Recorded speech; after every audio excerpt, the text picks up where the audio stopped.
La lecture était longue, mais nous allons résumer en quelques minutes.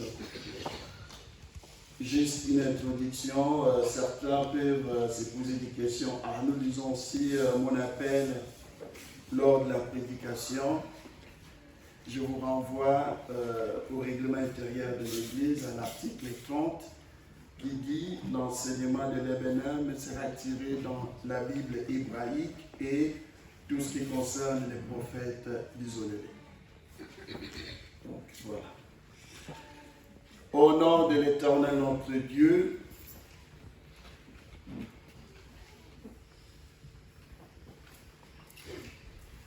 il ne s'agit pas de l'appel du prophète, désolé, mais nous allons essayer de tirer une leçon concernant de la manière dont ceux dont l'Éternel avait choisi, c'est-à-dire les prophètes, comment ils se sont présentés devant l'Éternel au moment de leur appel. Nous avons commencé par Moïse dans les livres d'Exode du chapitre 4, versets 10 et 16, pour ceux qui sont arrivés en retard. Nous connaissons l'histoire, ça concerne Moïse. À l'époque, il faisait paître les brebis de son beau-père Jéthro, et arrivé à la montagne, c'est là où Dieu l'avait appelé. Je vais vraiment résumer parce que la journée, on a beaucoup de programmes. Je ne vais pas tarder sur cette histoire. Donc je vais juste à l'essentiel. L'Éternel l'appela pour lui confier la mission de sortir son peuple de l'Égypte où ils étaient en esclavage. Ce qui nous intéresse, c'est la réponse de Moïse lors de son appel. Qu'est-ce qu'il a dit, comme nous avons suivi la lecture? Je ne sais pas parler, j'ai la bouche pesante et la langue embarrassée. J'ai du mal à m'exprimer devant les gens.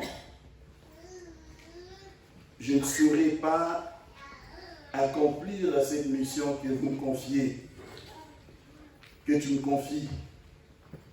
Je ne saurais pas accomplir cette mission que tu me confies, daigne choisir d'autres personnes. Et l'Éternel lui dit, qui est donc celui-là qui a donné une bouche à l'homme, et qui est celui-là qui fait de quelqu'un un sourd ou un muet? J'ai la capacité de tout faire, mais je vais t'aider. Du fait que tu m'as présenté ta faiblesse, ton frère Aaron sera là pour toi, pour t'aider, afin que tu puisses accomplir cette mission. En résumé. Ensuite,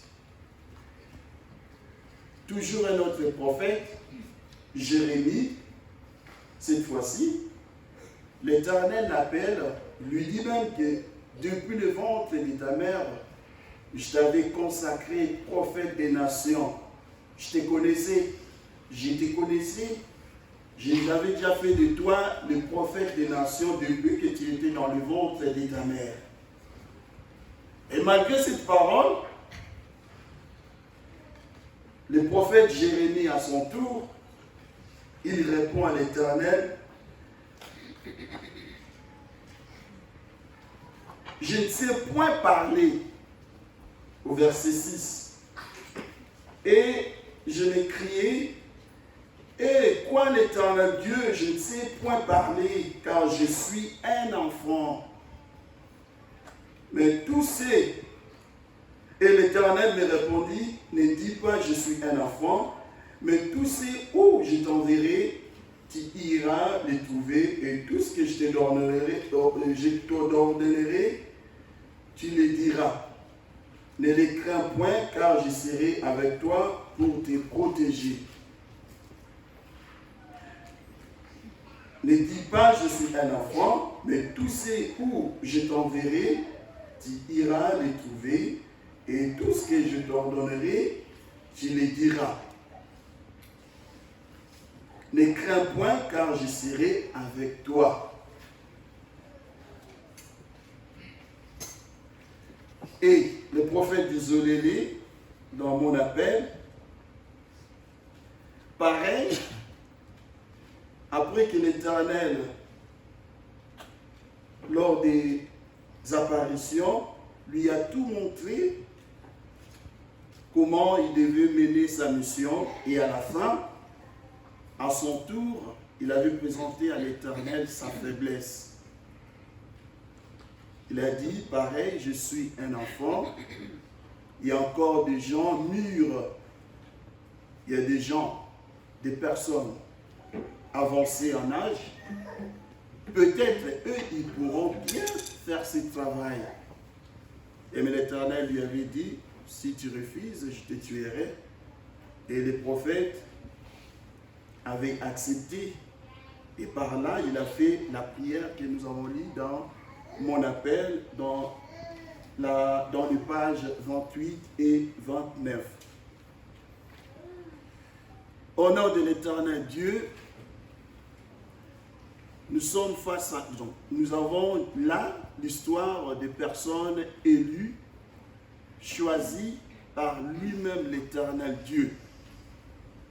Des gens qui ne sont pas choisis par les hommes, mais lui-même l'Éternel Dieu, qui ont la garantie de l'Éternel.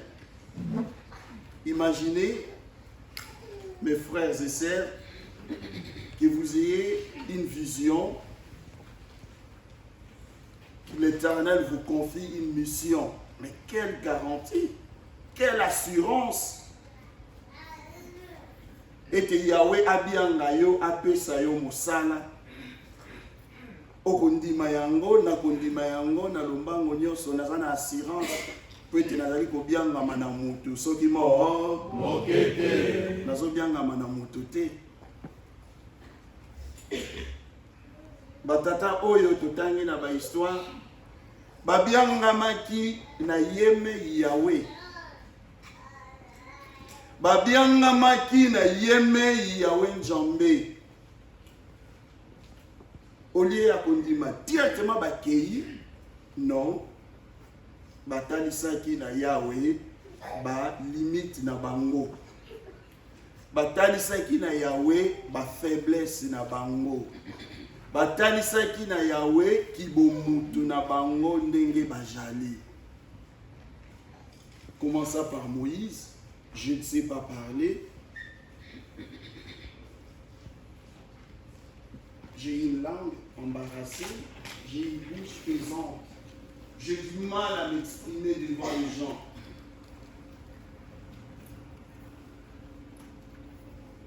Toye, pas à Jérémie, je suis jeune. Moïse, par contre, lui, il n'était pas jeune, il était, on va dire jeune, mais à Kolagi Mwandambo, par rapport à Jérémie, qui était encore plus jeune. Pareil, Jérémie, nayebi kolobate Yahweh. Na kote le manenge ni liboso na bato na lobabi osali kopesa ngai. Et pourtant, Yahweh lobi, wuta na libumo mama na yo na yebaki yo. Mais Yahweh kozongisa liloba, obanga soki mo. Okay. Et si nyonso na kotinda yo okoloba. Tu diras tout ce que je te donnerai comme instruction, tu vas les transmettre.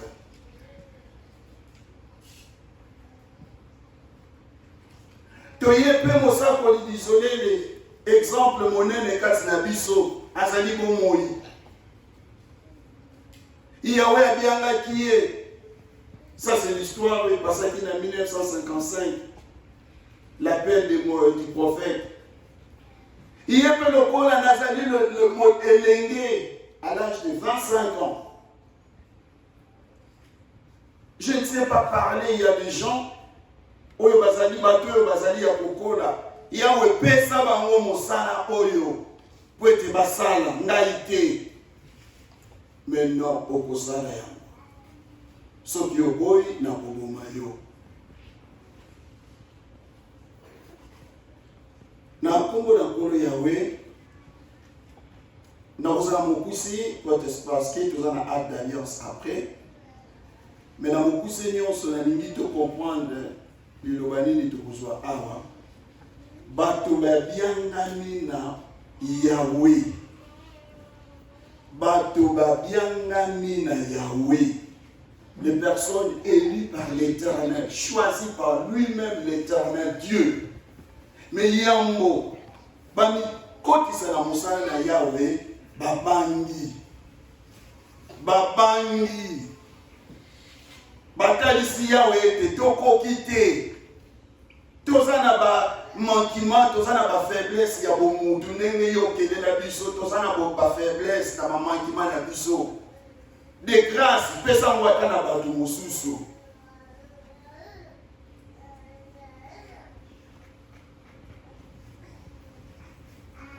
na kombo na kolo Yahweh na bonjambe na ye Yahweh asalisaki bango na ba faiblesse oyo wana bango batalisaki ye tobandi na Moïse Yahweh lobi na kosunga yo Aaron akosalisa yo toye na Jérémie Yahweh apesi ye motu te alobi ngai moko Yahweh na kosunga yo kobanga te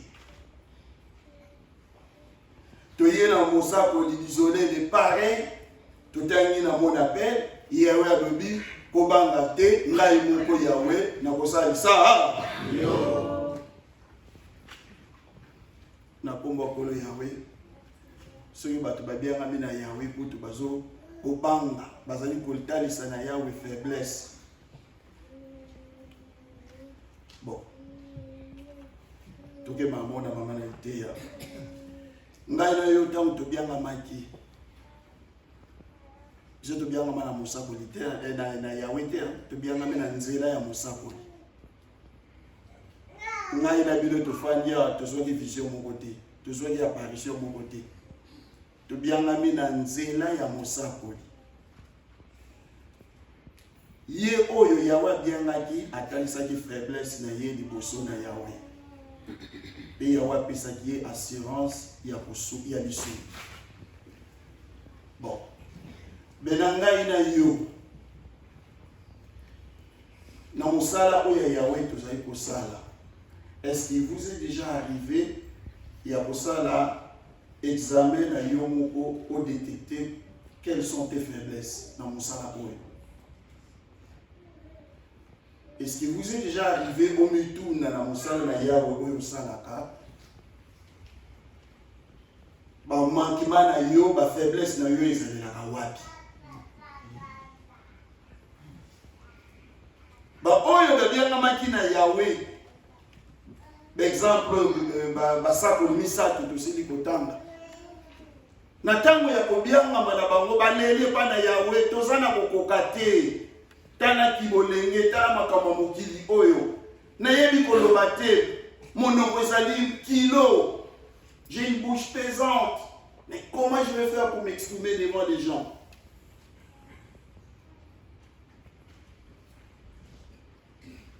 Est-ce que ngai maintenant étant wana na combien disciples, prédicateurs? Ah maintenant c'est moi qui va parler ici, hein. Vous allez écouter, hein.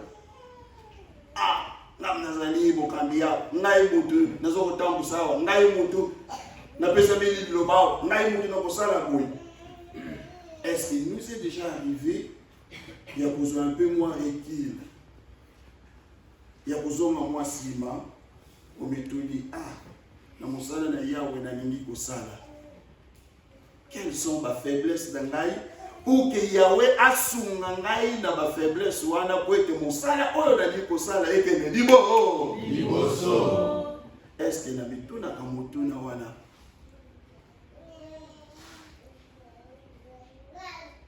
ou bien na limona ka directement non c'est bon na koki allez tokei. C'est là notre prédication. comme j'ai dit dans l'introduction, ils allaient éviter, ils allaient bien la même qualité, mais ils allaient état ni mosakoli à se présenter qui ba mosakoli oyo ba mitali sa ki liboso na ya. C'est là où notre prédication est allée. Ndenge nini ba se présenter qui na miso na Yahweh na tango ya kombianga mana bango. Na kombo na kolo Yahweh mosala toujours ça les alliés à molimo ezali mosala ya mosolité tokosala mosala na nzambe na mayele ya classe te tokosala mosala na nzambe na balivre na tangi te o na masolo na sololi na moto non mosala na Yahweh ezali mosala ya molimo etango nazali kosala yango to jali kosala yango il faut kososola nini oyo na zangi liboso na Yahweh oyo koyi kozala handicap na mosala oyo. Il faut se poser cette question là.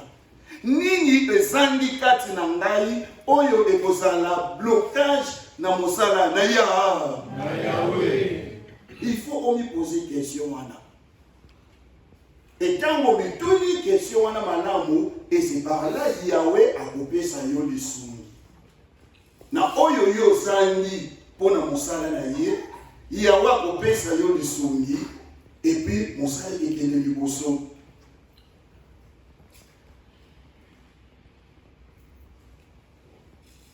Mais soki obituni mutuna wana te okosala na bongo na bongo. Soki na bituni mutuna wana te ndakosala na bongo na bongo. Et lokola ezali mosala na molimo luka nako luka na yeba nini oyo na jangi bande ko je le dis to bianga mi na nzela ya mosako muto so ki vision appellation ya wazadia to bianga mi biso nyonso na sima ya mosako ye oyo abianga maki liboso na biso akanisa ki faiblesse na ye na Yahweh eboni boni yo yo ko bima okende to yini nyonso.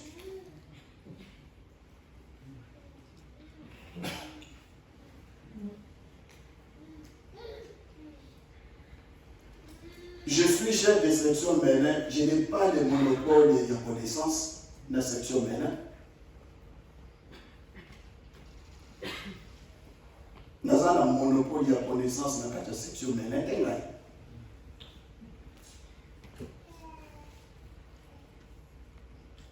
Aux amis diaconesse, aux amis un monopole de connaissance.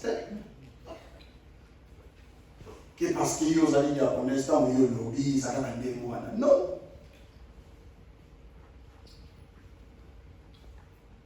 Aux amis disciples, aux amis nani, aux amis un monopole de connaissance.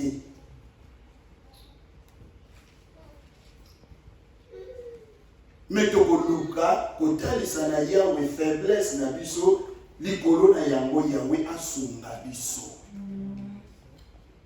Ces prophètes élus par l'Éternel bataillent ici dans Yahweh par faiblesse, qui est limitée. Et c'est par là l'Éternel a passé par mot assurance, ne craignez pas, je serai avec vous. Commençant par Moïse, Jérémie et Isaac désolé. Et bon, nous sommes maintenant, na sima ya basakoli ou ya mosakoli. Pour ne pas dire basakoli, mosakoli. Parce que nous sommes là, grâce à Yahweh, il peut se mettre qui Mossa pour l'isoler. Tout bien, la minasima ya Mossa pour l'isoler. Nous avons des faiblesses dans Mossa na Yahweh. Basa pour li batalisa qui ba faiblesse na bango. Na ko se répéter to lundi ma komi. Mususu kona bibina yebi kolobate mususu kona naza jeune mususu kona nga muno ko vomeza manevre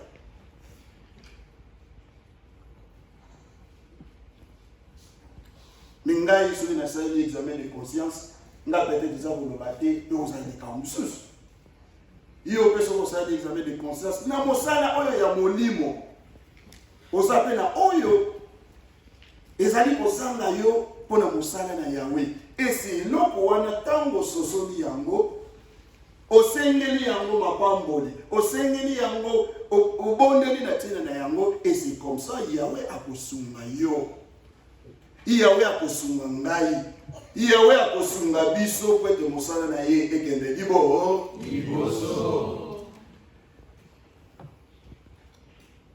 Soki liyana nesili ndimela ngai, soki yo omimoni kozala defote, tunaka moto mondeli tozala. Tunaka papa mona ndenge moto wana azala honnête avec yo. Soka bani olobela yo akomelo même matati na 10-15. Soki ngai namoni ki moje nganga na munda kasava ki tikala oyo de to sisa même Danios kutana kaka na ndeko moko meka ki papa maman vraiment kobombela ngai te zala from epai na ngai yebisanga na ndenge yo mona na ngai nasaka ndenge nini indeko wana soka kozala honnête akotandela yo badefo kete yo ozalaka boye. Je ne vais pas commencer à donner les listes ici. Il y a étalé, mais mon doigt pour son gaillot, et puis ça a été ayo, celui qui pouvait boire, dans l'eau, ça a kaboy. Yo le la kaboy, ou agis sa kaboy, ou salé la kaboy. Il est rachaka mon mais vie qui est née, rana yo, mais puis yo, il y a des total à kaka. Mais le roi a eu un petit courage de tourner. Pour expliquer, quand on a massé la hauteur, on a épisodé, tout n'a pas de soucis. Ne pouvons pas aller à côté de aux alakaboye, aux alakaboye, aux alakaboye.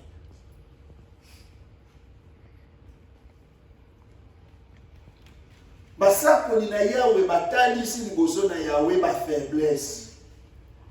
Bon ngai, pourquoi na voya liboso na Yahweh comme si naza na monopole ya boyenge bende, naza na monopole ya boyebi? Non. Tozali na ba limite. Mais quant à yo, quant à ngai, na sosola, limite wana ya ngai ezali ni. Et en fonction ya bososoli wana ne okosenga lisuni na Yahweh. Mais soki ososoli yango te okokende kaka bongo na bongo na bongo. Mais faut sosola yo mei limite na yo eza nini? Faiblesse nini naza na yango na mosala na Yahweh nazali kosala?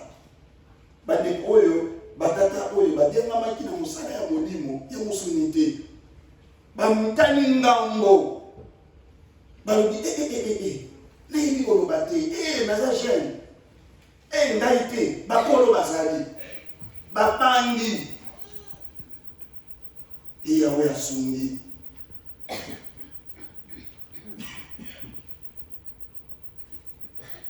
Et biso pe lokola faut kososola likambo oyo, parce que tobiangami na nsima ya mosakoli, tobiangami na nsima ya mosakoli bandeko na ngai. Et notre père spirituel, le prophète d'Isolé, a sosolaki likambo oyo na 25 ans depuis 1955 abangi atalisi bolenge na ye. Prophète isolé la bâtisse même na mon appel de Tanya lui makama mokile on a ligne na buta monano de grâce d'Éternel tu vas le mois temps. Mais Yahweh a songadi dès l'instant même à longola qui est ma posagnon sur Yamoki. C'est parce que quand il a yé boye diwane zalaki il y a pas pesé du sou. Engai soki nazo sosolaki soki bo sosoli ezali te faiblesse nini naza na yango oyo ezali manquement mpona kosala mosala na Yahweh malamu, alors na kokende bongo na bongo.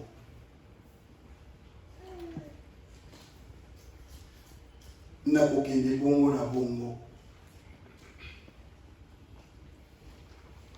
Les gens, vous allez peut-être dans la réserve, vous dites qu'il est chose de cette société, vous l'avez peut-être,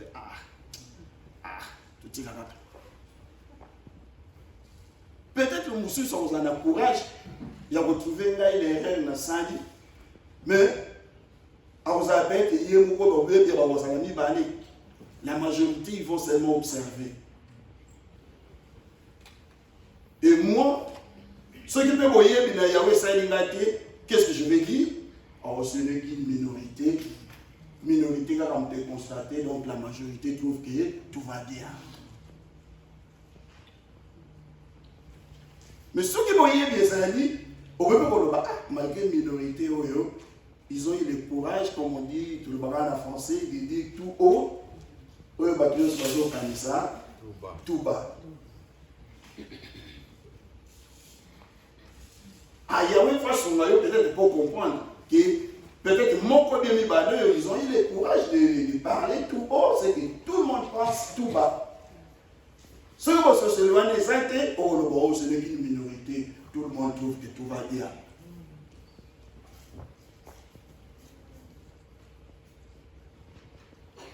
Na Congo na Congo Yahweh, l'été à Oyo, ils allaient pour la biso nyonso. Et concerné par la quantité, et concerné par la salité, même yo tata, même yo maman, mondini, ou bien la mina musala Oyo, dès le départ, loka oyeba, faiblesse ni kozali na yango, oye kozala frein pour la musala na Yahweh. Dès que ce soit yango, au sengeli yango, bisunye pa na Yahweh, et c'est comme ça que musala peut avancer.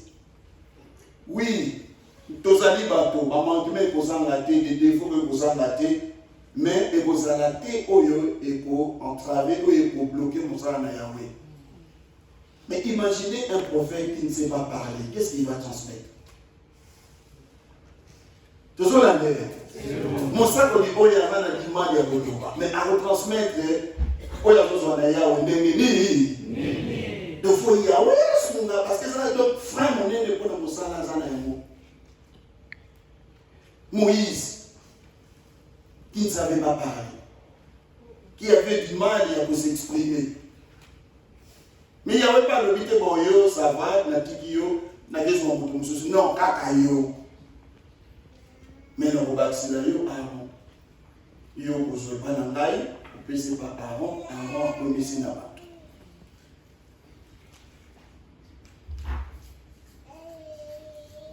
Na komba ko Yahweh to soki na biso awa. Yahweh asunga biso na musala tozana yango. Biso nyonso ndenge tofali awa. Biso nyonso bana nos révérends apôtres, les prédicateurs, les disciples, les diaconesses, les DA, papa, maman, nous tous, nous avons été appelés par les prophètes. Et lui-là qui nous a choisis, qui a fait de nous apôtres, qui a fait de nous prédicateurs, disciples, diaconesses, lui-même, il avait montré, il s'est exprimé devant l'Éternel en lui faisant voir ses défauts, ses faiblesses. Et il avait eu l'assurance de l'Éternel. Et même avec Jérémie et Moïse. Alors, Tomiko Sadeke, tu as l'exemple, voilà. Moussa Otozana Yango, Luka, Nasosola, défaut dans la Ezali oye ko bloquer musala na Yahweh. Défaut oye nazana yango oye ko tia blocage na musala na Yahweh. Tango na sosoli yango na sengi bisunye pa na Yahweh. Quel que soit votre rang, sosola défaut na yo ezani ni boso na Yahweh. Pona musala oye. Seigneur yango lisungi comme les prophètes ont fait. Si les prophètes l'ont fait, et pourquoi pas non? C'est une yango lisuni. Ah Yahweh, le kuta nous a yango. Imaginez mon caméra kuta.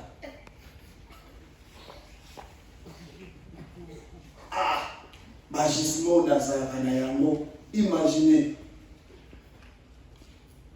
Ah, elobeli na ngai devant bato. Imaginez okamande nini elobeli na yo devant bato. Ah, ba détail tout otoyebi. Ba défaut ezalaka na biso na bato. Et tant qu'on a sosoli yango, oh non, ça peut être un blocage pour le travail de Dieu. Ah, Yahweh, Soumangai. Le prophète est encore vivant. Hein? Tu prends le téléphone, papa. Naza na musalo yo pesingai. Na sous-section. Na section. Ya ko kambaseli, ya papa Soumangai, sengela na Yahweh parce que elobeli na ngai, isaleli na ngai, na ngambo nazomona ki des fois na s'emporte kana likambo boye.